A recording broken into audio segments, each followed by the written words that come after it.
حدیث نمبر 372 حضرت ابو سعید خدری رضی اللہ تعالیٰ عنہ سے مروی ہے کہ نبی اکرم صلی اللہ علیہ وسلم نے فرمایا، جنت میں سب سے کم درجہ اس شخص کا ہوگا جس کے چہرے کو اللہ تعالیٰ جہنم سے جنت کی طرف پھیرے گا اور اس کے لیے ایک سایہ دار درخت کی صورت سامنے لائی جائے گی، تو وہ کہے گا، اے میرے رب،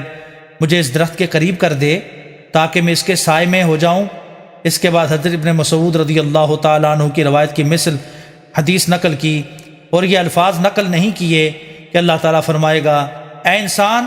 تجھے مجھ سے سوال کرنے میں کیا رکاوٹ ہے؟ آخر تک اسی طرح حدیث کا مفہوم ہے، اور اس میں یہ اضافہ ہے کہ اللہ تعالیٰ اسے خود سوال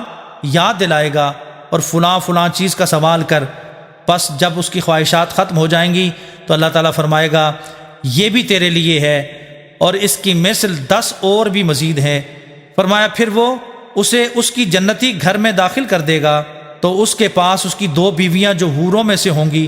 داخل ہوں گی اور کہیں گی، اللہ تعالیٰ کا شکر ہے جس نے تجھے ہمارے لیے پیدا کیا اور ہمیں تیرے لیے پیدا کیا۔ تو وہ کہے گا، جو کچھ مجھے دیا گیا اس کی مثل کسی کو نہیں دیا گیا۔